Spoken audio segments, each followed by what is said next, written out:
Welcome to our conference. Today we will perform a new one which has become annual. It's International Conference on Middle East and North Africa, which we call it as PHENO-MENA. Well, this conference is a series of further and a wider events, and this is the 6th conference of its kind, which covers specific themes regarding the Middle East and also relevant regions on the globe and sometimes relevant functions. So in this conference, we will delve differing aspects of the region, especially during these tense periods. Why? Because there's a wide range of escalations in the region, a clear ambiguity that we can't predict even tomorrow. And in the meantime, we are in between diplomacy and confrontation. That's why we are dedicated to organize this conference to have academically, scholarly views, and in the meantime, maybe discuss projections and proposed course of actions on how to address the problems. In this sense, we have invited a very large number of scholars, and we will have 4 panels. In the very first instance of this panel, I would like to invite Professor Burhanettin Duran, General Coordinator of SETA Foundation. He is leading us, especially and encouraging us in conducting such sort of conferences, and I would like to thank him. And in the meantime, he is a committed person, especially to praise how to, build up a peace process in the region, how to start a peacemaking process, and in the meantime, leading the SETA Foundation, which is the most established one in Turkey. So I want to request Professor Duran to start this conference with a keynote speech, and by that way we can proceed afterwards. Thank you. The floor is yours, sir. Thank you, Professor Aslan.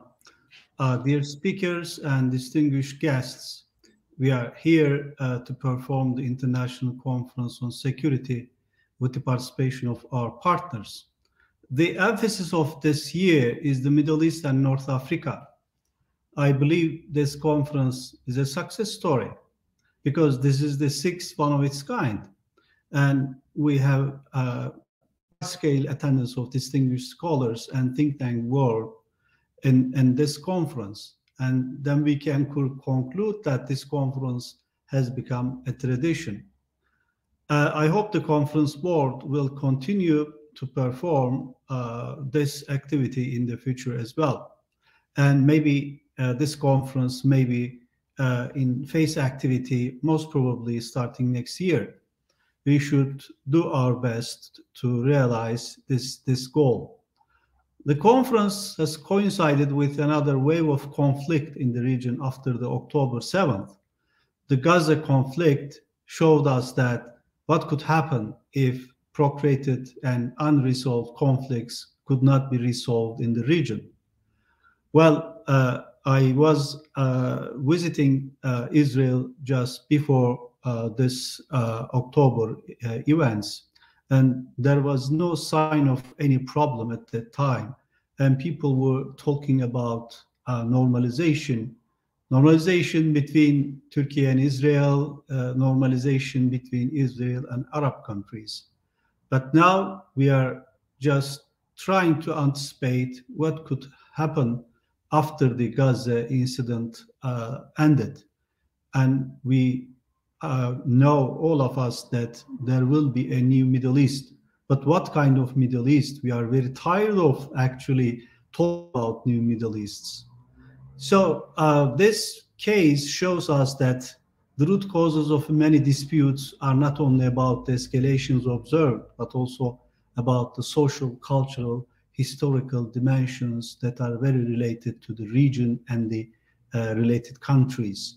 In this sense, the Middle East, as the hub of the globe, is a complex region with paradoxical cooperation and confrontation patterns.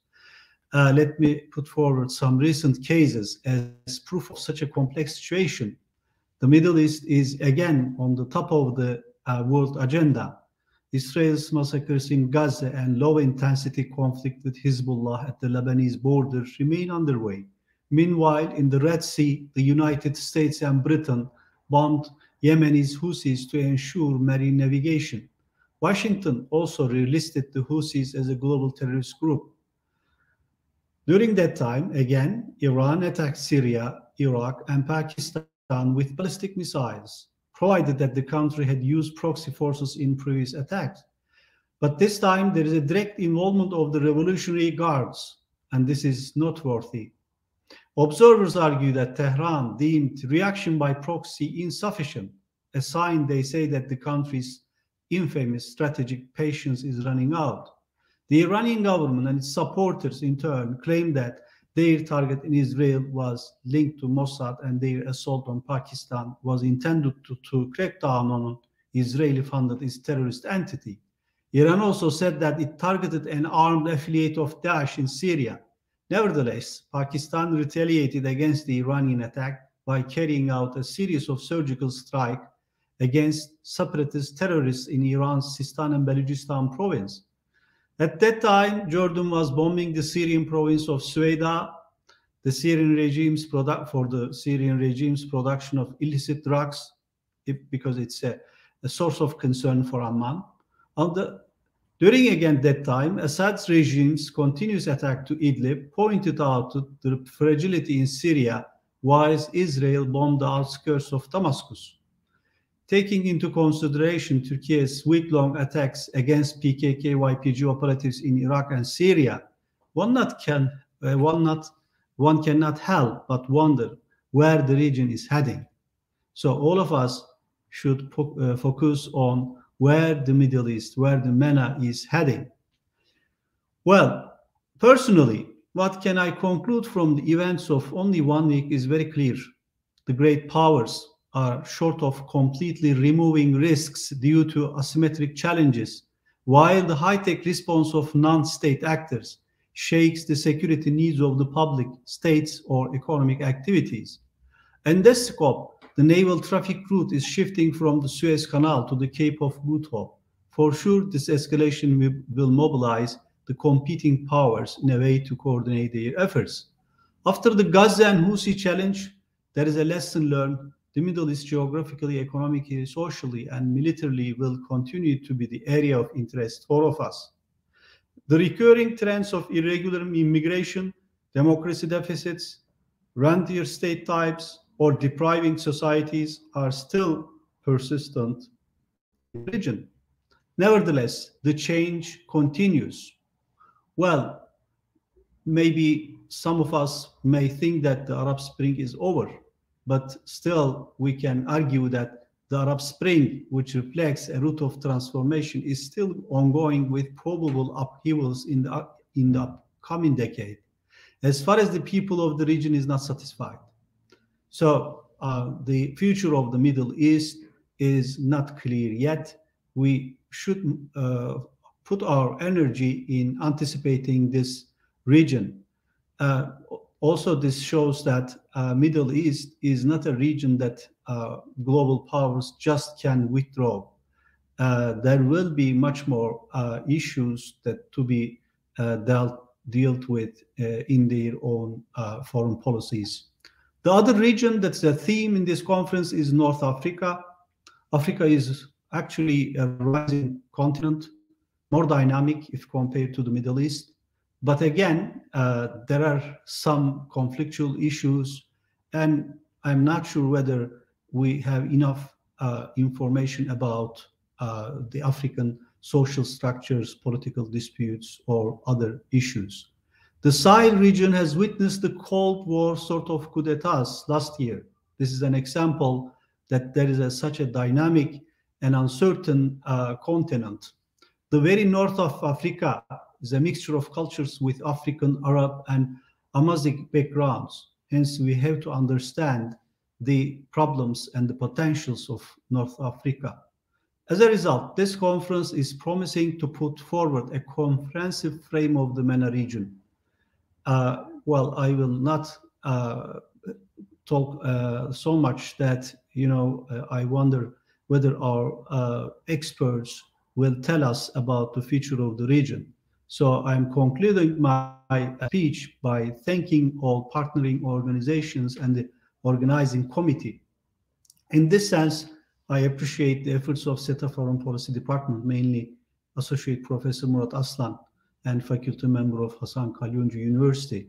And also, I thank Assistant Professor Pelin Aliyev for her commitment, and thank Hasan Kalyoncu University for leading this event. And of course, the last thank is to our participant speakers and our dear guests. Thank you. Dear Professor, thank you for the speech. As you have mentioned, there is a lot going on right now in the Middle East. There was a belief that there's a shift in terms of security priorities, mainly having Pacific region to the forefront. On the other hand, the events proved that, well, the globe is boiling right now, and doesn't matter if it's Pacific or Middle East, well, or the north of the Black Sea, by the way, a lot is waiting for us in the future. So that's why we are organizing this event. So in this sense, we will first conduct a panel directly regarding the source of instability. And the second panel will start at 1400 hours Turkish time. It will question on how to addressing the challenges in the Middle Eastern and North Africa region. And then another panel at 1600 hours Turkish time, it will discuss the contradictions in contemporary political thinking, mainly taking the Middle East and North Africa to the epicenter. And finally, at 1700 hours, we will give floor to students, and they will present us their researches and discuss the general issues that may be worth of listening. In this sense, now I want to give floor to Professor Ahmet Keser and the other speakers of the first panel for the first to discuss the sources of instabilities in the Middle East and North Africa region. Professor Keser, welcome. The Department Chair of Hasan Kalyoncu University, Department of Political Sciences and International Relations. The floor is yours. Thank you very much, Professor Aslan. As you mentioned already, the title of this panel will be The Sources of Instability in the MENA region. And as we can learn from the main title of our conference, a phenomena. So I don't know, I'm not so sure that if the region is totally phenomena, but I'm sure that it is at the core of the focal point of the global agenda and the attention, as always, because almost when we look at the hot conflicts or issues in the last period, they are directly or indirectly affecting or being affected from the events in this region. That's why I think it is important to find out the sources and the causes of the instability, so that the humanity can develop or find some solutions for these problems in the region. That's why we will have 5 distinguished guests for this panel.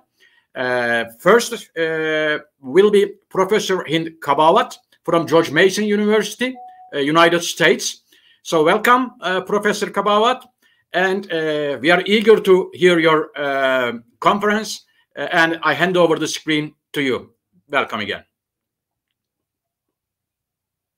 Thank you, Professor Ahmed, and thank you, Professor Murat, and thank you for SETA Foundation for always inviting me to this very important panel.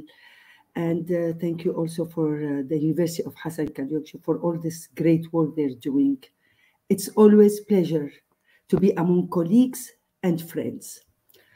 Actually, the instability in the Middle East is a very complex issues influenced by various factors. Some of the most significant factors contributing to instability in the region, which include, of course, like Professor Burhan mentioned in his opening, the conflict between Israel and Palestine has been ongoing for a long time. and had caused lasting regional tension that continue to create stability. And also, the Middle East holds a vital strategy locations, making it a hotspot for various global powers. Iran, Saudi Arabia, Russia, United States, Turkey have competing interests in the region, leading to numerous geopolitical competition. This often results in a proxy conflict, which is further worsen regional tension. And of course, the authoritarian regimes in many countries suppress political opposition, contributing to social unrest and instability, like it's happening in so many Arab countries. So the Middle East is renowned for being the resident for some of the planet's wealthiest countries, but nevertheless, it's also grappling with significant poverty and unemployment level. Of course, these economic imbalances and the high unemployment rate are vital in causing social discontent and could lead to instability, like what we did see in the Arab Springs and other places in Iran and others. So the Middle East is home to some of the world's most valuable resources, particularly oil, gas, but its control over these resources had led to regional competition and conflict over resources.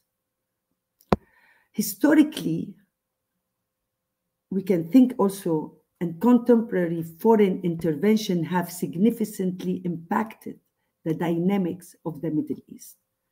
Military intervention and geopolitical meddling by external power have often fueled regional instability, like what's happening also in Syria with the intervention of the Russians and Israel and other. So the conflict in the Middle East has resulted in massive refugee crisis, which has forced millions of people to flee their home. And we have now the Syrian refugees and the Yemenis refugees and other places are now the most very sensitive file in the Middle East. So the presence and activities of extremist groups, also such as ISIS and others, contribute to insecurity in the region, like terrorism has both regional and global implication, affecting stability with and beyond the Middle East. Now, the Middle East has also a rich diversity of ethnicities and religious sects. However, this diversity has led to conflict instead of being source of strength. And this is my area, as I am the director of the Interfaith and Conflict Resolution Peace Building program in my university, and I teach this. I will discuss this matter in the few minutes I have left. So the existence of ethnic and religious tensions refer to conflicts, dispute, disagreement between different ethnic and religious groups within a society. So this tension may arise due to differences in culture, values, like belief, customs, and practice, and may be fueled by discrimination, prejudice, and stereotyping. So ethnic and religious tension can have negative consequences on social cohesion and may lead to violence, aggression, and even civil unrest in extreme cases. So many examples of recent conflict, like you mentioned before, like tension, especially now the war in Gaza, the Hezbollah in Lebanon, and the Houthi in Yemen, and of course the ongoing war in Syria. So, moreover, we have to think about this tension, and we can see that this tension is creating this instability, especially Iraq, Yemen, and Syria, and there is numerous death and forced displacement of millions of people related to this conflict. So, and we can see now and we're observing with my student that domino effect will lead to this destabilization neighbors in country, because of one country can lead to other. It's like what happened in so many in the region. So contributing to the rise of extremist group like ISIS and other terrorist group, this is also will be a very, very challenging for the stability there. So the question we can ask ourselves, how challenging is navigating this conflict? First, we have to start and recap the deep-rooted divided. And what is it, the deep root cause for all this?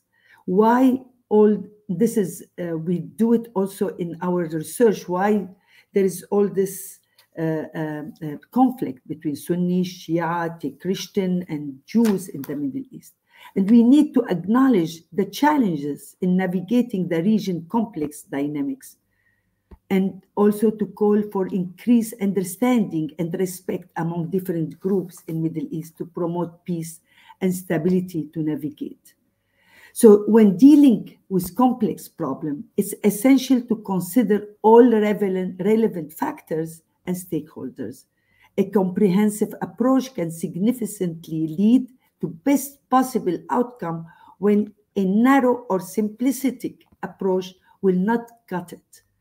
This means that it's necessary to include essential details and address the underlying cause of the issue. And let's not be shy. And by doing this, sustainable practical solution can be achieved. But we need to face it and know why this is happening. So the method involves analyzing different aspects of the issues, identifying possible solutions, and evaluating their feasibility and potential impact, such as we need all to have to promote the role of human rights and the crucial role of economic growth as a preventative measure to radicalism, poverty, because since poverty, we can think about it as can be catalyst for radicalization. And here I want to also, because I'm an educator after all, how the role of education can help, and the important to respect culture and religious diversity. And we have to start with this, with early teaching of empathy and tolerance and respect. For example, the impacts of the Saudi Arabia strategy for 2030 on the school curriculum. This was my question I asked last year. They told me that they stopped in the new version of their book insulting Christian and Jews. In the past, early education, they're now all the book in Saudi Arabia, they changed it to be more tolerance and to teach the student in early age about tolerance and respect. Here I need to touch the important word of secularism, because there is a common misconceptions in Arabic where the word secularism is often mistaken for atheism, like they don't believe in God, leading to tension. So, but the importance of promoting secularism as a way to acknowledge and respect individual belief and differences. And to illustrate this, I often use Turkey as an example for my student, for my master's student, because Turkey is a secular country that values its constitution and women's rights while allowing people to express their faith freely. And just want to share with you, there is a famous now Turkish TV show called The Raspberry Syrup. It's top rated in Arabic countries. This show addressed the challenge of having secular and conservative families in Turkish society. But the message of the show is clear. It's a secular society. Everyone is free to choose their belief, but they must also respect the laws and regulation put in place by the government. And also putting the love of your country and the republic first is essential, more important than your religions. So encouraging peaceful dialogue and negotiation to resolve conflict, additionally teaching nonviolent acts to stop aggression and violence against other groups should be incorporated into schools from early age. Let's not forget that social media is very difficult with hate speech. We must campaign against it and promote building bridge. I know that I still have a few minutes left, but I just want to say that promoting understanding and cooperation and dialogue among people is essential. And I'm glad that we have now many organizations are working on this, but we need to involve more regional leaders and religious people and international organizations, civil society group, women group, youth, to create more awareness and promote interface and acknowledge among the public. They should build bridges between nations instead of using religions for their gain. We must commit to dialogue, conflict resolution mechanism, and promoting stability for long-term solutions. However, this approach will only work if we involve civil society, women and youth.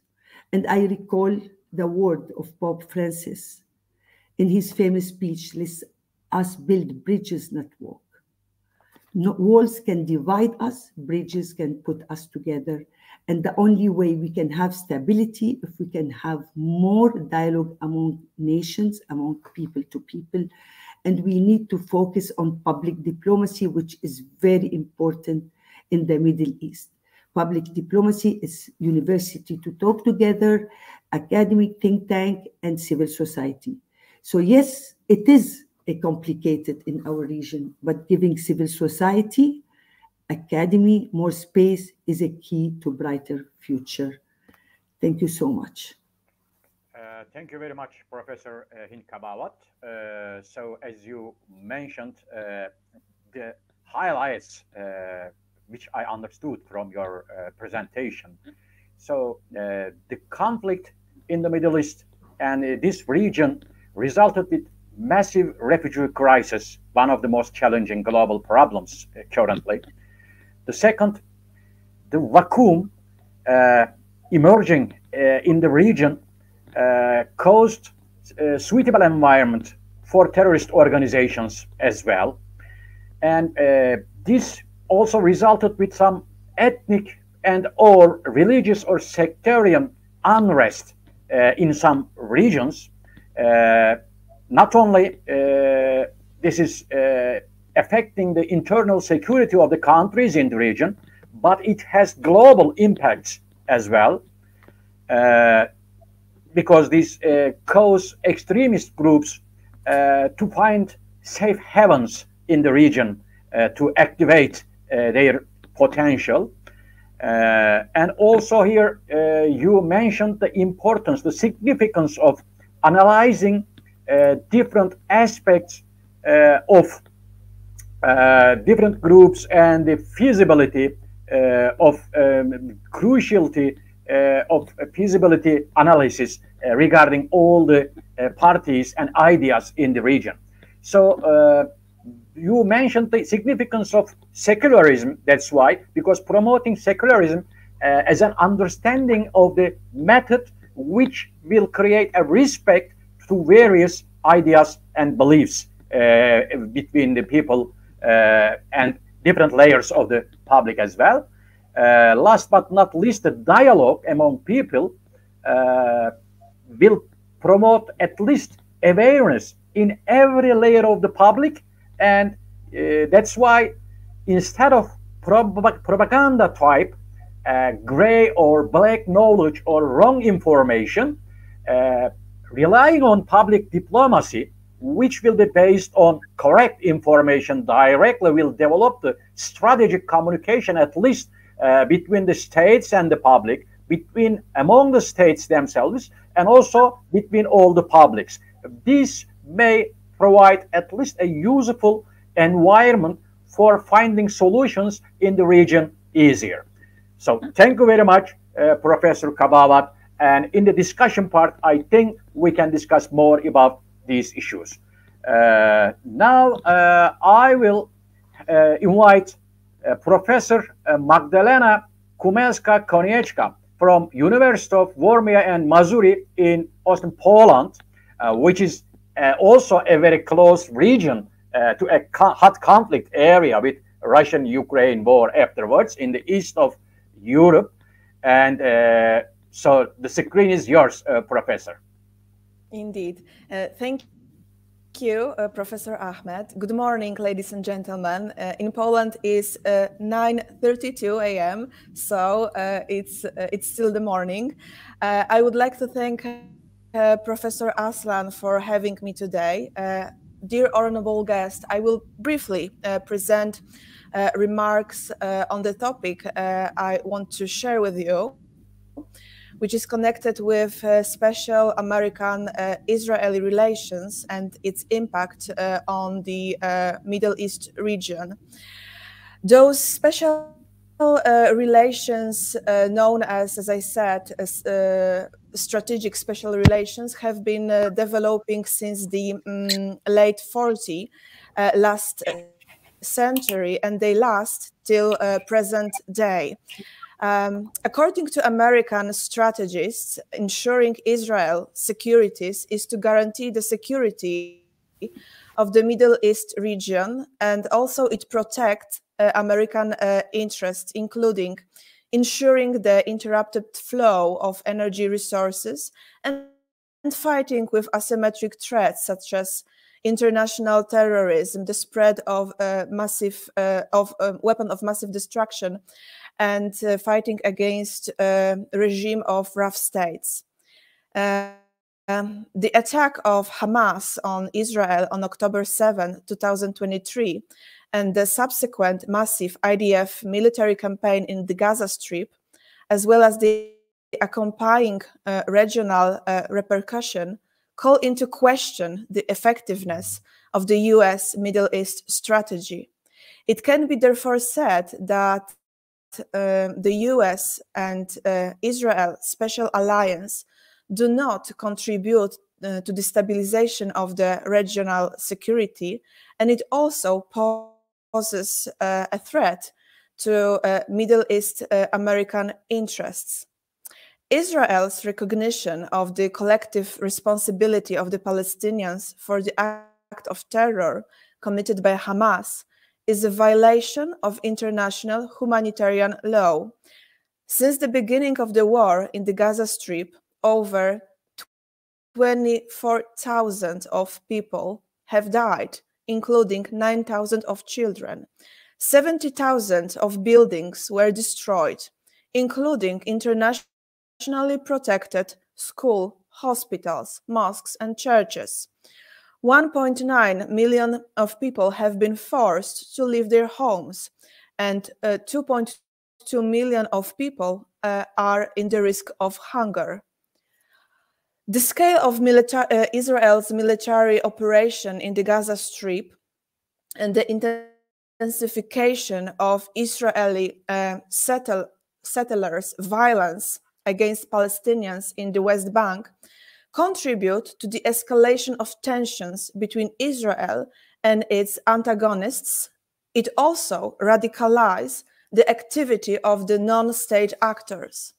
Moreover, Arab countries such as Egypt and Jordan that have normalized relations with Israel are beginning to lose their patience with its actions towards the Palestinians. Jordan King and President al-Sisi expressed their opposition of Israel's actions, demanded an immediate ceasefire, and developed peace terms. They do understand that the prolonged war directly threatens their security, their national security. Particularly dangerous for maintaining peaceful relations with those two countries are the announcements of members of Israeli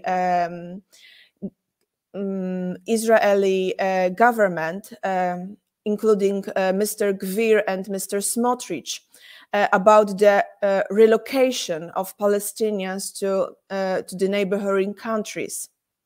Israel, as a part of their right to self-defense, also bombs Hezbollah positions located in Lebanon. They also carried out operation against the commanders of Qassam brigade, called as target killing. Israel is also taking similar actions towards Syria, bombing its territory and conducting operations against IRGC commanders. Lebanon and Syria are still unstable countries, driven by domestic problems and home to militant groups and proxies outside the government control, which makes them particularly dangerous. Escalating tensions in these directions may at some point include Iran in the theater of military operation. Although Iran has been showing so-called strategic patience since October 7, this patience may run out at some point, as evidenced by the bombing of Ibril in northern Iraq, where, according to Iran, were Mossad agents, Daesh position in Syria, and also Pakistan, West Pakistan. It cannot be also forgotten that since Donald J. Trump terminated the nuclear agreement, Iran has also increased its capacity to produce highly enriched uranium, which is also a danger for the whole region, as well as Israel and US. The complicated situation in the region is further destabilized by the activity of Houthi movement, which, as a part of the solidarity with the Palestinians, are blocking traffic on the Red Sea by attacking ships heading to Israeli port and the flags of countries who support Israel. In attempts to restore freedom of international navigation, the United States established so-called Prosperity Guardian Coalition, which in recent weeks has bombed Yemen several times. The actions of Americans supported by UK have not bring any results so far, but only mobilized Houthi fighters to continue their strategies. We need to remember that Yemen and Houthi position were bombed by Saudi for at least 8 years so far. So it do not bring any changes to that organization. The United States has been providing Israel with unconditional and uncritical support since the outbreak of the war. They increased supplies of military weapons more than $14 billion in American aid, military American aid, and they also give Israel political support, especially among UN organizations. Supporting Israel in actions aimed primarily at civilians ruins the international image of the US, which will be extremely difficult, if not possible, to rebuild. And it threatens the safety of US military personnel in the region. American military bases, especially those located in Iraq, have been attacked more than 115 times by Shia militias since November 2023.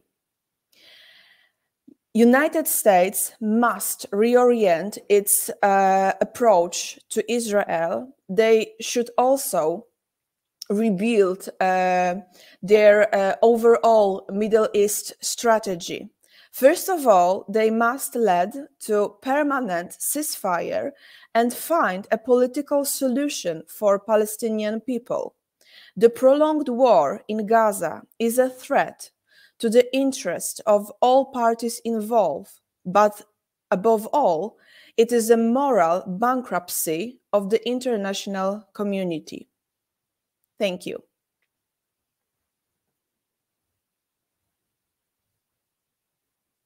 You, especially by focusing on the conflicts ongoing in Israel after the Israel's and the Palestinian conflict has started, how the issue affected the region before and after, especially by especially touching upon the American perspective, which is about ensuring security of Israel will ensure the security of the region and US as well. So the policy of the US policy, which can be summarized within this sentence. And the issue of, as a potential of new conflicts, the issue of possible relocation of the Palestinians in neighboring countries like Egypt and Jordan, which may cause possible new conflicts and the enlargement of the conflicts in the region to a global level, maybe. Then the status of Lebanon with housing active insurgent groups in her territory, which affects the regional security especially, and also the Iran's status and their argument about that they show the strategic patience as of now, but still ongoing activities for developing nuclear power in their territories. And also we have seen the maybe some impacts of this issue after the large activities by Iran with the attacks on Iraq and Pakistan as well, with the argument that they are attacking on the terrorist groups. But all these kind of small events may trigger the upcoming larger ones, as well as you mentioned.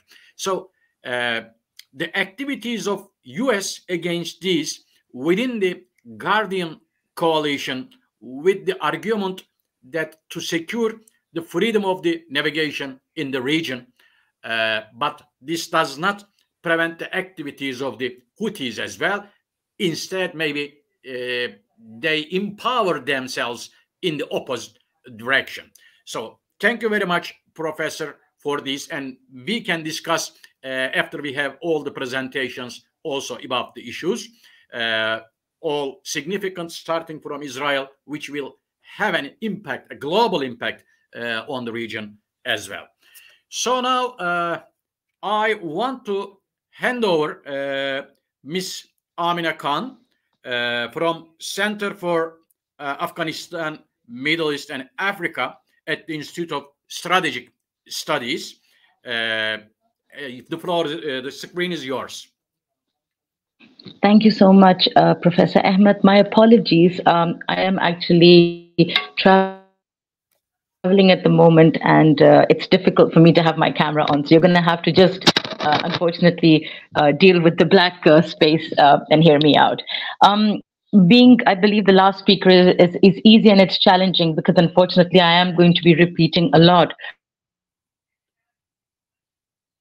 Talk about issues that I feel are currently the key themes challenging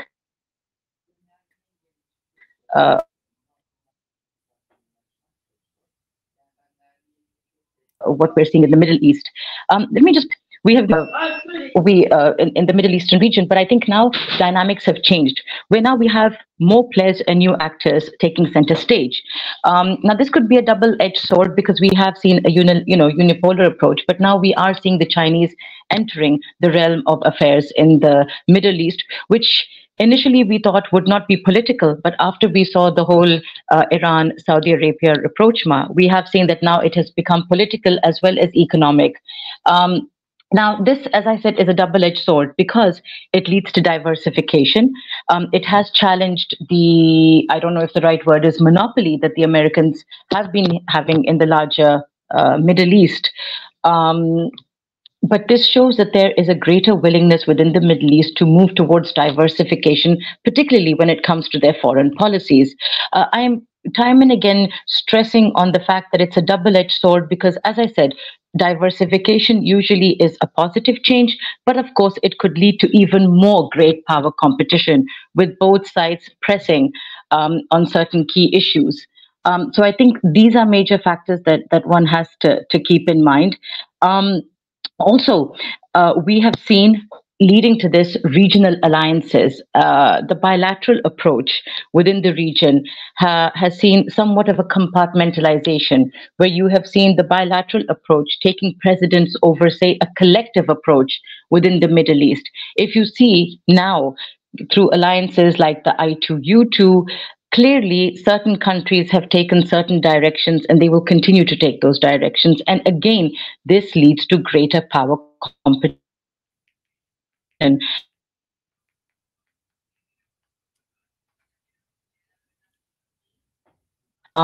Traditional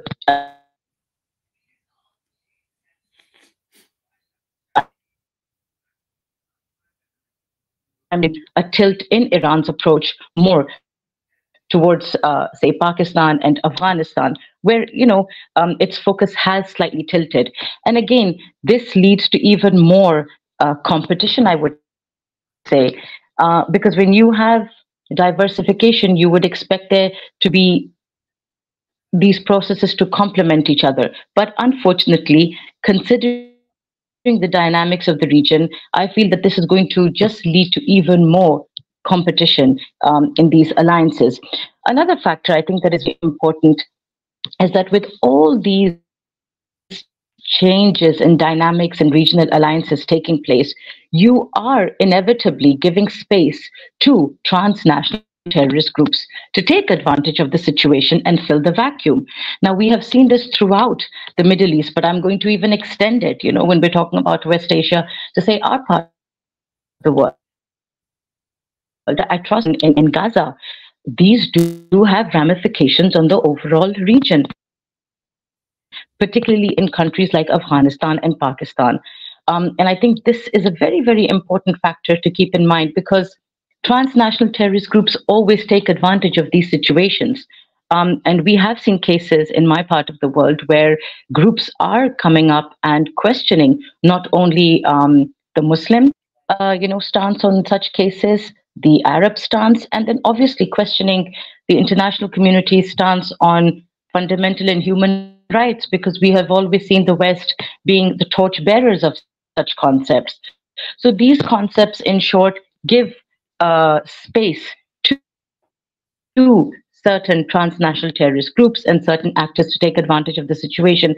And I feel if we continue to see events unfolding in Gaza the way we are, you are inevitably giving more and more space to such groups.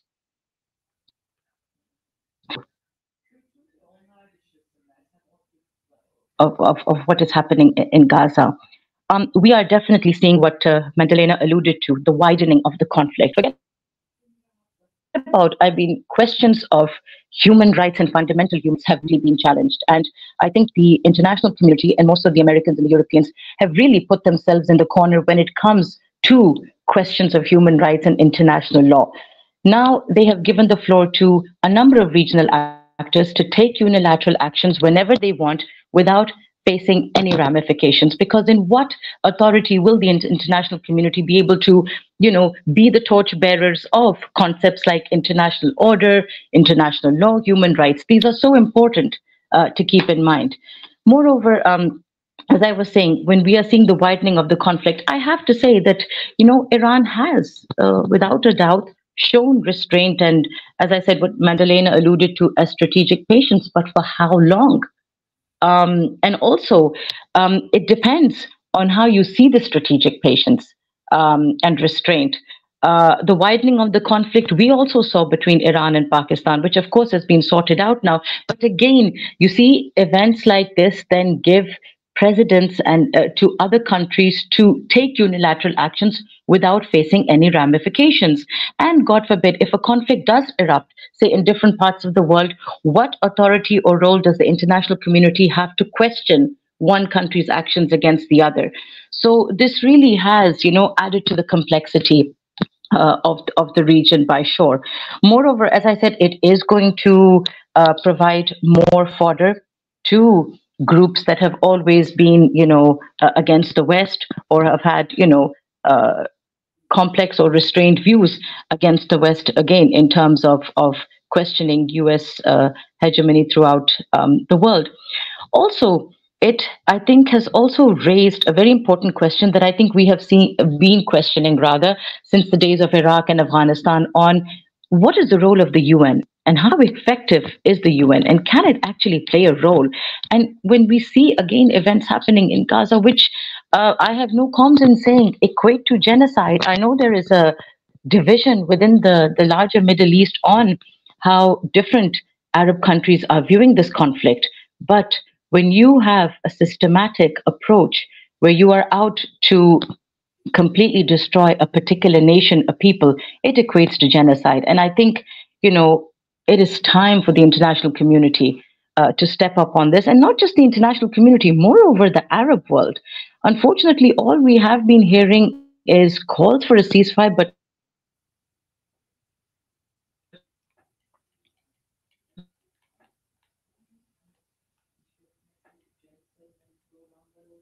decisive action in order to prevent these that are taking. So, these are questions that are very, very important, and they will largely affect the future of the region. We are, as I said, seeing the Middle East divided, where again, the bilateral approach is taking precedence over a collective approach, and where focus is more on economics, on regional visions like the Saudi vision, the Qatari vision, where it's all economics at the end of the day. But a very important factor that I forgot to mention was the normalization of ties with Israel. I think that is another been completely stunted. I don't think it has been stunted. It is still very much there, and it will continue. And normalization should take place, but not at the cost of the two-state solution. And again, here, it is unfortunate, but this division, this one-sided approach where normalization can take place in the absence of a peace deal in Palestine, it will never work. There will be no peace unless and until this issue is resolved, even if they're focusing on economics.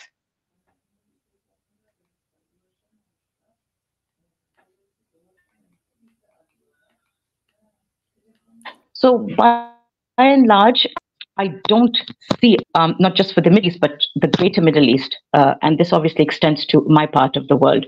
We will continue to see, I think, even stern policies coming out, and we will continue to see more competition, more competing alliances, and it's going to be difficult.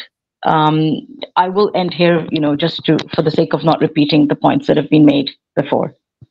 Thank you. Thank you very much, Amina, for the points, which I got. If there are any mistakes, please correct me. So you mentioned dynamics are changing at the global structure, and the global structure is changing from a unipolar to a multipolar or maybe bipolar with the rising of new powers like China. The importance of having a collective approach, maybe that is the issue which we do not see actively in the region as of now. So the impact of diversification causes more competition between the actors, and this creates a kind of power vacuum, and this power vacuum, by the loss of legitimate sovereign state power, provided suitable environment for transnational terrorist organizations or groups as well. So a question you raised again, regarding Iran's strategic patience and how long it will go on. Another issue you mentioned was the incapability or let's say unwillingness of the global actors to find efficient solutions for the conflicts in the region by the international community. And then the questions arise here, of course, what is the role of UN? How respective, how effective? Or maybe we can increase these questions you mentioned already. Should the role or structure of the UN be defined again? And you mentioned that from the countries, the sound or voice coming only is about the call for ceasefire, but no action, real action. So Middle East divided, and also the focus is especially on the economic interests of the actors instead of real solutions. And finally, I think you mentioned that without basing the solution on a two-state structure in Israel-Palestine war, it is not possible to reach let's say, a stable, sustainable peace solution in the region. So thank you for all these contributions. Now I want to invite Professor Konstantinos Philis from Institute of Global Affairs from Athens, close to Turkey, neighboring country just in the north of Mediterranean, also close to the conflicting regions and our focus point, the Middle East and the North Africa as well. So we will have a different perspective also from the professor. So welcome, Professor. The screen is yours. Okay, can you hear me? Yes, sure. Excellent, excellent. I would like to thank you, Professor Keser, and of course my good friend Murat Aslan for the kind invitation. We have a very close partnership. We have developed a very close partnership between our institutions. Well, before the rapprochement between Greece and Turkey, actually. So we paved the way for the leaderships to take initiatives in this warming of ties between Greece and Turkey, and I want to underline that to stress it. Well, I have been covered by the previous speaker, so I will share with you a couple of thoughts regarding Gaza. And I will make some points on Greece's position in the current crisis. Again, very, very briefly, because I much prefer that we focus on the Q&A session that will follow. And it's better that we have an interactive dialogue with our audience. And of course, between the panelists. So I believe that what happened on the 7th of October was in the case of Israel. Israel became a victim of its own success. What do I mean by success? Based on the Abraham Accords, some Arab countries started recognizing the state of Israel without having the two-state solution and the recognition of the Palestinian state as a precondition. So the Israelis felt that they didn't have to do much in order to satisfy this part of the Arab world and Arab leaderships. And they also felt that the Palestinian issue could be put into pause or shelved in a way. And they were not under pressure to solve it. I also want to stress that the current leadership of Israel decided, and that has been, or it's proven that it was a strategic choice, to support the extremists on the Palestinian side rather than the more moderate figures, because probably that played in their attempt to demonstrate that there is no Palestinian authority with which we can negotiate. Maybe because the Palestinian Authority based in the West Bank is weak, and although legitimized, weak and cannot enforce its any kind of solution to its people, or because Hamas is a terrorist organization, so we don't negotiate with terrorists. And it seems to me that Netanyahu decided to follow this path, which of course has been for him, or he thought that it was the way to escape the need to provide a viable solution to the Palestinian cause and to the Palestinian issue. Second, Israel had this feeling of complacency for reasons I described before, let me underline that the National Security Advisor of the US, Jake O'Sullivan, only a few days before the 7th of October, before the attack against Israel by Hamas, this heinous attack, he stated that now in the Middle East, we have a situation that is calmer than it was during the last 2 decades. That was not verified only a few days after. But that proves that also the Americans who have withdrawn to an extent from the region, probably they either lack the information and the access that they used to have in the region, or they felt, especially following the Abraham Accords, that the regional actors would solve some at least of their issues and some of their challenges on their own without the need of any external support. In principle, I agree with that. But without a solution to the Palestinian issue, this was impossible.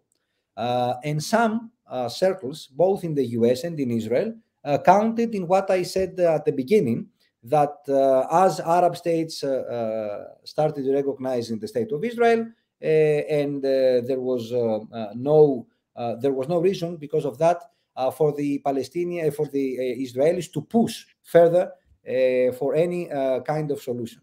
And I cannot remember any serious initiative after the Oslo Accords, and we're talking about the 90s, any serious initiative in that direction. Maybe I can recall an effort by Ehud Olmert in 2007, 2008, but again, I'm not sure that there was the intention, the real intention to solve the Palestinian issue. And that, of course, has been a thorn both for the international community in terms of morality, but also for the region overall, and of course the leaderships of the region. What's more, the Israelis were caught by surprise because of the political instability and polarization inside the country. Let me remind you that they had consecutive rounds of elections. For within 3 years, they had 4 elections, if I'm not mistaken. And unfortunately, every other government was more extremist than the previous one.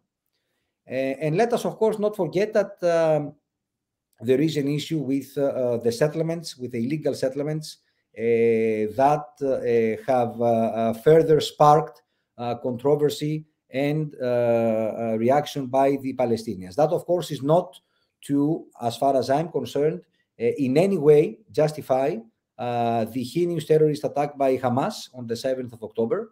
And of course, any attempt to use what Israel is doing today in Gaza as a pretext or as an alibi to express anti-Semitic feelings. But still, we have a reality now in the region. I don't think that the US or US's policy, which is much more balanced today than it used to be during the last decades or at least years, has contained Iran. I feel that Iran decided that it was not going to be beneficial in any way. On the contrary, for it or for Hezbollah to be directly involved in this conflict. However, Iran's proxies do play a role, like the Houthis in Yemen, but others in Syria and in Lebanon, with these sporadic attacks against Israel. I'm going to close with a couple of points, one regarding Israel, and then I will get to Greece and to our perspective. The fact that today, as we speak, 70,000 Israelis whom lived in villages close to Lebanon, or others that live in villages close to Gaza Strip, are not anymore in their homes. They have moved in other places in Israel, is the highlight of what is the internal situation in Israel when it comes to security. So the current leadership of Israel plays and uses this card, this feeling of insecurity, by claiming that the ultimate goal in Gaza is to eradicate Hamas. Hamas cannot be eradicated operationally, or it cannot be eradicated operationally in the coming months, and time works against Israel. That is my view. And of course, Hamas's ideology or Hamas's ideas that are deeply rooted in some Palestinians cannot be destroyed and eradicated, especially given what is happening in Gaza for 115 days already. My last point regarding Greece. Greece traditionally had very strong ties with the Palestinians and with the Arab world. Even, I mean, since 1980s, under Andrea Papandreou's leadership, we were very close to the Arabs and very close to the Palestinians. He was a warm friend of Yasser Arafat and PLO. By the way, Greece, I'm not saying that we are proud of that. On the contrary, but I'm just bringing it up. Greece, if you don't know, was the last Western country that recognized the state of Israel. We did it in 1990. 1990. The state of Israel was founded in 1947, as you know, and we were the last Western country to recognize the state of Israel. And of course, our relations with the Arabs and the Palestinians played a role in that respect. We were supportive of Gaddafi when Gaddafi and his state Libya were considered as terrorists, or at least as sponsors of terrorism. In 1983, Andreas Papandreou hosted, convened a meeting between François Mitterrand, then president of France, and Yasser and Muammar Gaddafi in Crete, to find a solution between the two for the issues that were back then problematic in the relations between France and Libya. So we had taken some initiatives, especially in the 1980s, in bringing the Arab slash Palestinians closer to the West, or at least in being perceived as a bridge between them and the West. And we have succeeded in doing so to an extent. In 2010, we started warming our ties with Israel. And today we have a strategic relationship with Israel, as we have with Egypt, which is, of course, the most populous Arab country in the world. But we still use our access to Israel to ask our Israeli friends to think, or maybe try to follow another kind of policy, to rethink about their current policy. Of course, given that even the Americans that can pull the strings to a big extent regarding Israel are not effective in doing so, I'm not very hopeful. And my last point is regarding the upcoming presidential elections in the US. I want to stress that because of the elections, on the one hand, Joe Biden is becoming a lame duck.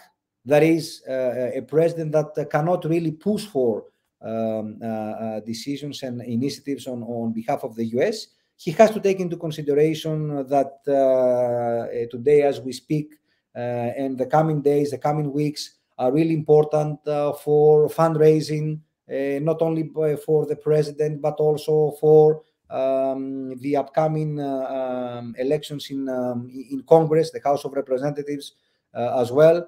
So I feel that Netanyahu believes that this is a window of opportunity for him to take some steps, create some precedents, now that he feels that the US leadership is weak.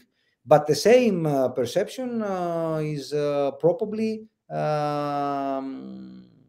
or probably affects other regional players as well. They also feel that the current US leadership is weak, and they also might take some initiatives to impose their interests or their will on the ground. Thank you. Thank you very much, Professor Phyllis. So you started by underlining the significance of the leaders' initiative to concentrate on dialogue and diplomacy to find solutions between Turkey and Greece, first of all, which may have further positive impacts on the regional security as well. And then Israel's position and the argument of Israel that they do not have any legitimate Palestinian authority to negotiate.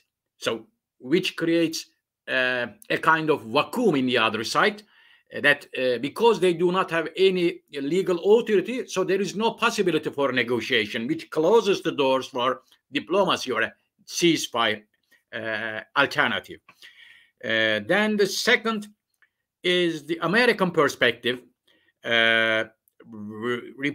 reporting that the region have never been in peace condition like this one before, which may be caused because of the lack of information regarding the region you mentioned. And then questioning if there is a real intention to resolve the Israel-Palestinian conflict in the region within the international community and in the global actors as well. Increasing extremism was another issue. Increasing extremism of the elected governments, which is you mentioned as each time more extremist than the predecessors, which impacts the upcoming relations as well. And lastly, you mentioned the significance of the upcoming US elections, and which will affect the focus of the leadership and the Congress members on fundraising and winning their own elections instead of the regional problems in the Middle East and North Africa. This may create, or at least this may be seen as a window of opportunity by the actors in the region to further step their activities as well. So thank you for these contributions. And now the last presentation will come from Dr. Amar Al-Qadi from Dodge Orient Institution. The screen is yours, Amar.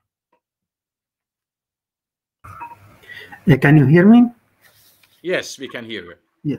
Thank you, Professor Kaysar. And I want to thank Professor Aslam for the invitation. I have prepared a short presentation about the recent conflict in Gaza and how this conflict affected the Syrian regime and Hezbollah regarding rebuilding their moral legitimacy during this conflict, which may give them more power to implement their policies in the region, and that which could lead to more instability in the region. I would like to share my PowerPoint presentation with you.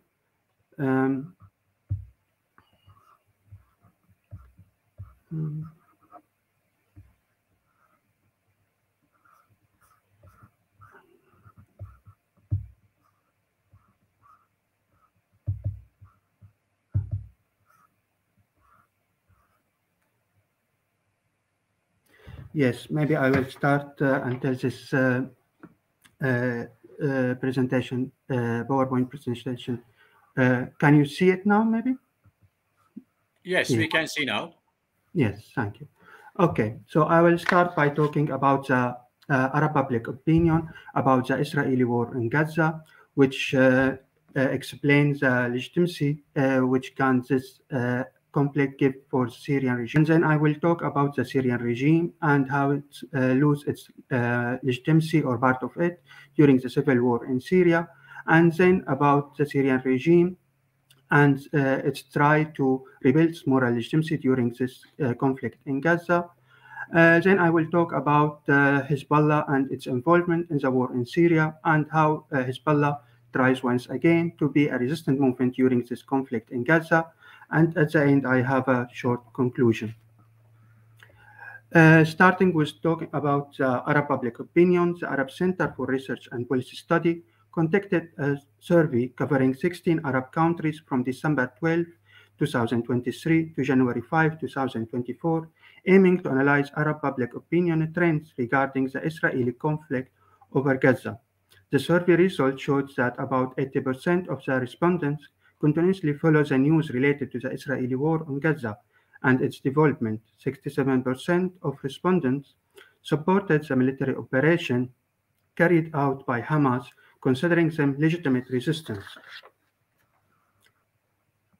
The survey also revealed widespread solidarity among the citizens of the Arab region with the Palestinian people in Gaza, with 92% expressing their solidarity. The result showed that 69% of the respondents stand not only in solidarity with the Palestinian people in Gaza, but also with Hamas. A very important point is that the data indicates the public opinion considers the Palestinian issue an exclusively Arab issue, not limited to the Palestinian people alone, with 92% of respondents agreeing on this view. Now moving to the Syrian regime and losing its legitimacy during the civil war in Syria. Over the past decades, the Syrian regime has faced significant challenges that have affected its legitimacy on domestic, regional, and international levels due to the repression and armed conflicts that erupted in the country. Under these circumstances, it seems that the regime is seeking to exploit the ongoing event in Gaza as a means to rebuild the moral legitimacy that was greatly damaged during the years of war. Since the conflict in Syria began in 2011, the Arab League suspended Syria membership in the same year, and the diplomatic relation between Damascus and a number of Arab countries were severed. The relationship between Hamas and the Syrian regime has also been negatively affected since the Syrian demonstration. The leadership of Hamas left Damascus in February 2012. However, in recent years, there has been changing in the Arab stance towards the Syrian regime, with some countries moving to normalize relations with it. For example, in December 2018, the United Arab Emirates reopened its embassy in Damascus, and the Kingdom of Bahrain announced in the same year the continuation of its embassy operations there. Talks have taken place between the Kingdom of Saudi Arabia and Tunisia on one side and the Syrian regime on the other, regarding the resumption of diplomatic relations. In September 2022, Hamas announced also in official statement the resumption of its relationship with the Syrian regime. Since the beginning of the protest in Syria, the Syrian regime has tried to portray the demands for its overthrow as a part of a Western conspiracy, aimed to weaken its role in supporting the resistant axis. The Syrian government is considered one of the main supporters of the Palestinian faction opposing Israel, providing comprehensive support to this function. Due to its geographical location adjacent to Israel, Syria has played a pivotal role in enhancing the resistance capabilities in both Lebanon and Gaza. Considering that the resistance axis extends from Iran to Lebanon, Syria forms an essential link to this security belt.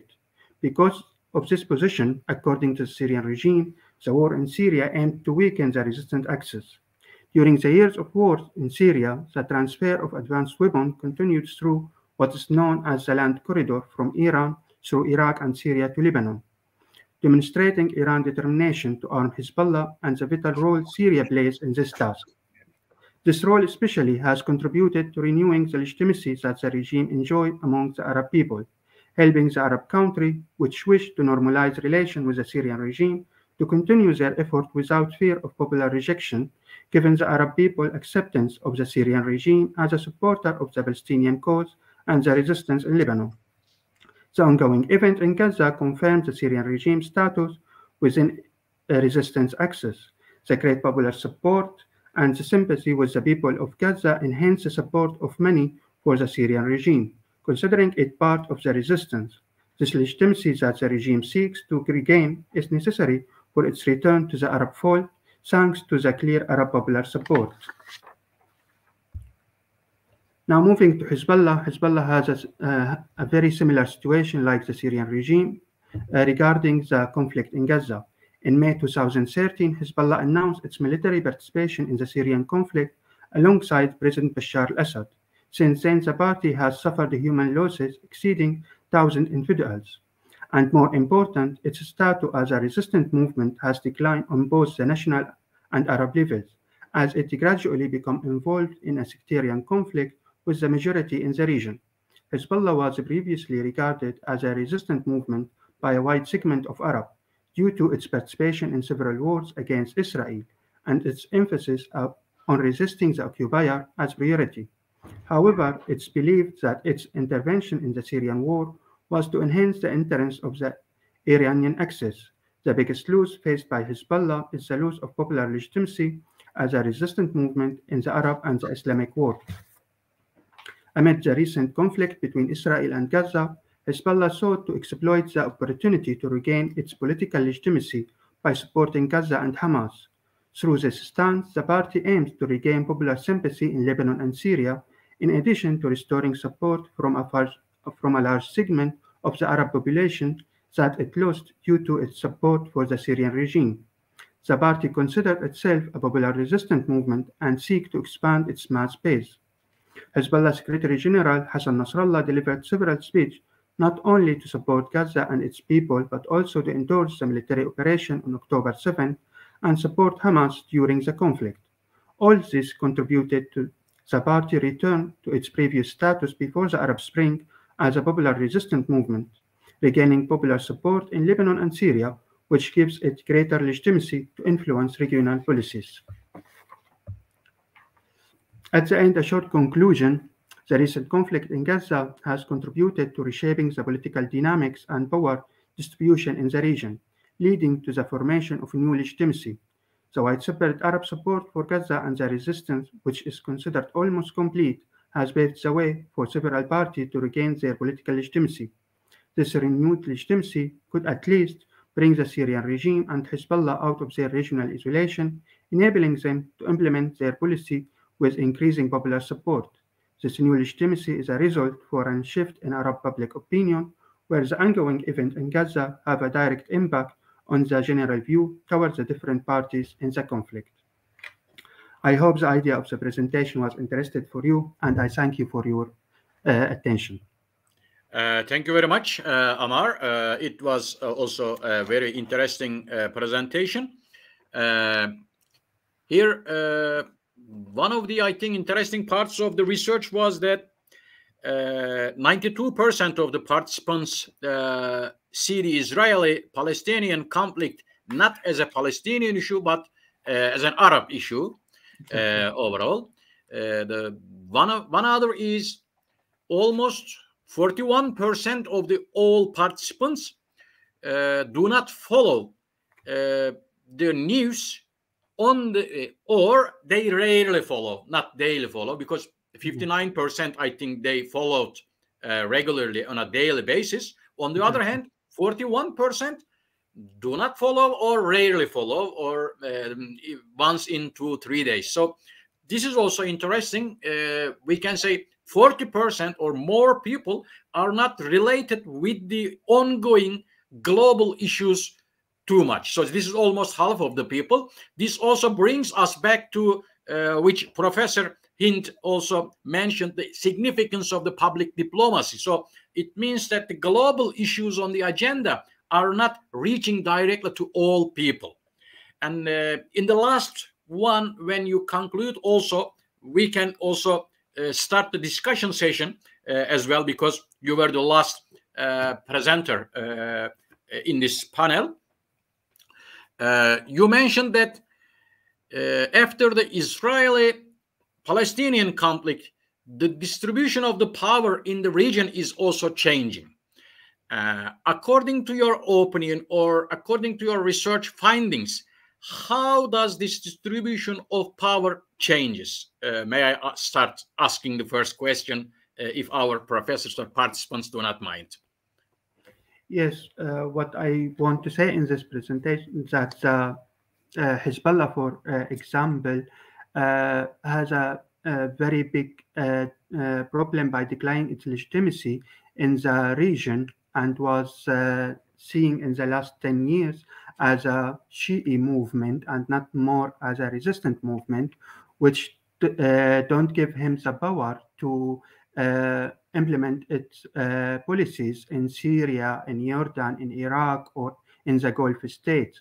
And once again, from starting this conflict, Hassan Nasrallah is often on the television in Lebanon and Syria, and he tries to give this image again that Hezbollah is a Arabian movement. It is a movement of resistance, which don't only connected with Iran, and not only a Shi'i movement. And this will give him more power to implement its policy in country again like Egypt or Algeria, where before this conflict, Hezbollah was seen as a Shi'i movement who is fighting with Bashar al-Assad in Syria against the Sunni majority. But now he is again, it's seen as a resistant movement. And in the same way, the regime in Syria tried to put its crime on the side and the 10 years of war, and try to only give a new image for it, as it's like to say only a regime who is fighting the Western conspiracy, which is trying to overthrow it because it's a part of the resistant movement. So now the regime in Syria trying to say that 10 years in Syria, the last 10 years was a bad years, but it's not the responsibility of the Syrian regime, because the Western was attacking this country, Syria, because its role in the resistant axis. And this narrative is now, or from starting the conflict in Gaza, have more popularity in the Arab region, because the people are very emotionally affected by this conflict. Thank you very much. Are there any questions from our participants to any of the distinguished guests, or as the discussion point?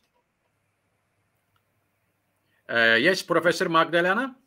Yes, if I may, to ask a question for all our guests, what are your views on the possibility of the two-state solution? Because from my research and from my knowledge and interviews I am taking with people from all over the world, there is no political time nowadays for that kind of solution, because Israeli and Palestinians do not find any common ground for this type of solution the whole world is talking about. And what are your reflections of the possibility of building two states on this questionable land? Thank you. Thank you for the question. Are there any participants who want to discuss the issue? Or we can go maybe one by one, starting from Konstantinos. What is your opinion about this issue? Okay, things will probably go worse before they go better.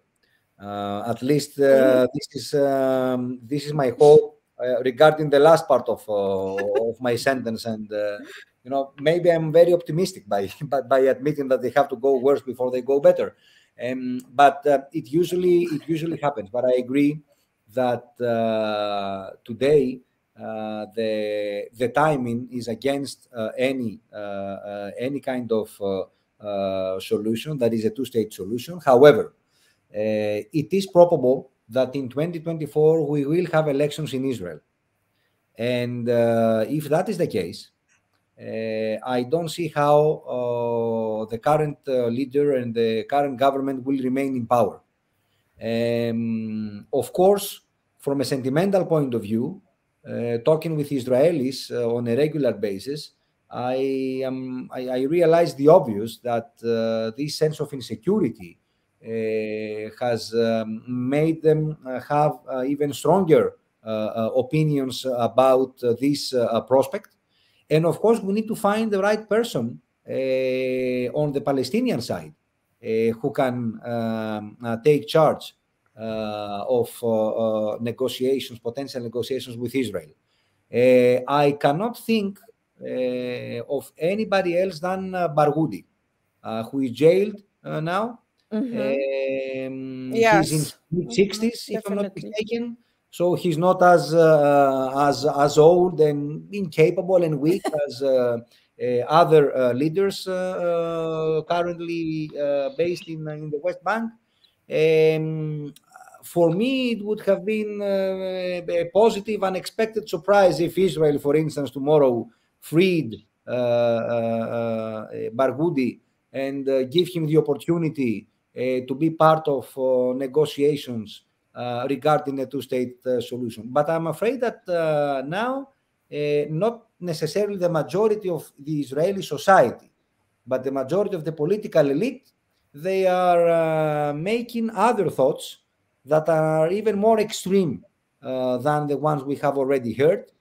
For instance, the development of an artificial island outside Gaza, so to move Palestinians there, or the a transfer of Palestinians to Jordan and maybe Egypt, and then we can have the federation of Jordan and Palestine and this and that.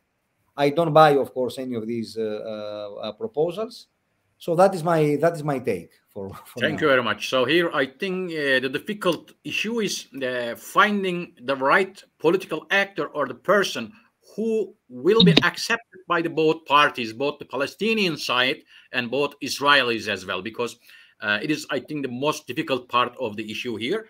And the second, I think the most difficult issue is the perspective of the two sides. And for having a two-state solution, both states should have the territory, first of all. And I think here the Israeli side does not want to, I think, give up from any soil which will left from the Gaza Strip as well. So some sporadic Palestinians all over another country's territory will not provide a useful environment for the second state to be constructed on another state. I think here one of the most difficult issues is this one. If you send all of the Palestinians out and relocate them in another place, it might be another problem, because Egypt and Jordan already declared this as a red line, which may trigger new conflicts in the region. So we will see the upcoming events. Hint, Amina, do you have any idea about this? Can I? Yes, may I? It's something interesting that Mr. Phyllis said, that things need to get worse before they get better. I understand it's difficult not to be emotional, but 31,000 people have been killed. So I wonder, what is the exact number that the international community is willing to tolerate to push for a ceasefire? I mean, I cannot believe we're sitting in this day and age and we are speaking about 31,000 deaths, with more than 50% of them being women and children, and we are not moving towards a ceasefire. So I think it's too premature to even begin to talk about a solution for Palestine, a two-state, one state. I mean, first we have to push towards a ceasefire.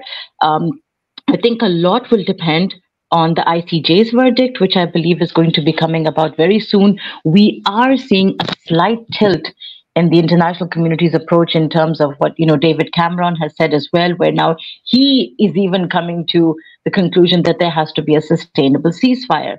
But unfortunately, unless and until there is no push from at least the immediate neighborhood, the Arab world, and again, we have to move beyond simple words and rhetoric. And I fail to understand why at least the Arab world is not pushing more conclusively regarding a ceasefire. Also, a lot will depend not only in elections in Israel itself, but also elections in America. We have to keep this in mind as well, because it is a major foreign policy of the Americans to protect the state of Israel. Even that is questionable. But I think this will also affect the future of a possible two-state solution. But I tell you, a lot of innocent lives have been lost in this particular conflict, but something has to give now. I will say this much now. Something has to be done, because this has empowered Hamas as well. You cannot deny the fact, and particularly from Dr. Amal's presentation, you see the kind of, positioning that Hamas has now. One point, and I'll just end here by saying that since Hamas is controversial, and the international community refers to it as nothing else but a terrorist state, which I do not agree with primarily, but we just might, see a new face coming out of the Palestinian resistance. This is something that also cannot be, ruled out. So I'll end here. Thank you. Thank you very much, Amina. And lastly, I will hand over the word to Hind, Professor. Please. Thank you, Professor Ahmed. I just want to share with you that I have a big problem in teaching my student humanitarian law those days. Because ethically, when I teach them, the first question they say, where's the humanitarian law? And having 30,000 already people killed in Gaza, this is not hurting us as a human rights activists, ethical people who work very hard to have peace in this world. But I have also a problem with my colleague in Washington, D.C., because the last conversation I had with them last week, we were in D.C., that some of the major people who believe in peace, they're not talking about ceasefire. And this is our priority, to save life. Before we talk about anything to state, as Professor Amina said, I need to stop this killing. And taking the side of the Palestinian in Washington, immediately there is stereotyping that you are taking the side of Hamas. No, I'm not. I'm not with Hamas at all. I'm with the Palestinian people, and I need to stop this killing. Also here, I have to give some credit to some of my Jewish colleagues who are the ones who are now supporting the Palestinian cause. They are in New York doing all this demonstration, even if you cannot get a permission to demonstrate in Europe or in New York.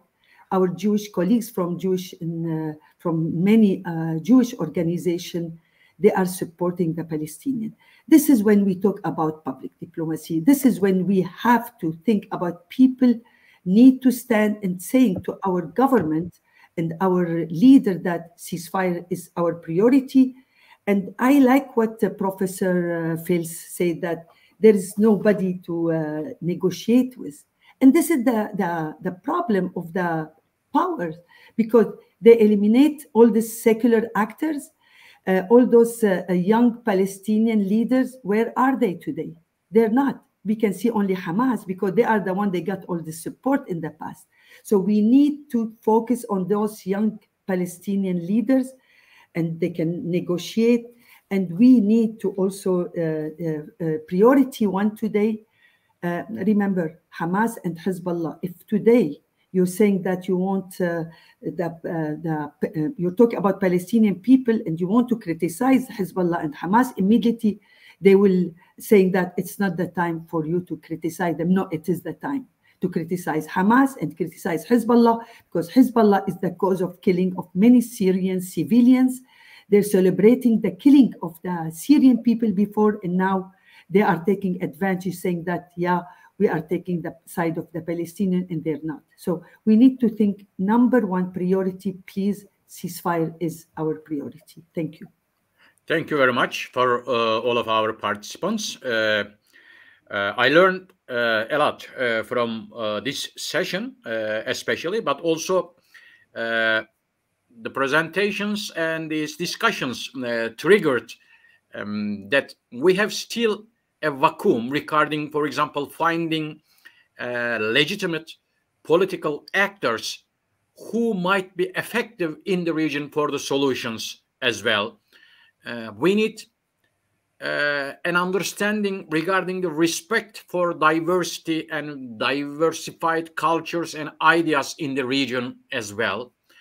A good strategic communication method between and among the actors. Some powerful actors and global actors may take initiative regarding this one. And the first thing, I think sine qua non dimension of the solution is to reach a ceasefire first, and then to follow other upcoming solution methods and concentrate on that one. And maybe more active roles taken by the international actors like United Nations as well might have at least a positive influence on finding new solutions in the region. So thank you for all these presentations. If there is any other question, we can take that one. Otherwise, I will close this session till the second panel. Thanks a lot for all the professors which contribute a lot for this panel. And the presentations will, of course, take place in the proceedings book as well. Till that time, we can still go on thinking about that one and keep in contact to provide at least upcoming possible methods or proposals for new solutions regarding the peace in the world for better human life in the future, at least coming from proposals from the academic flora.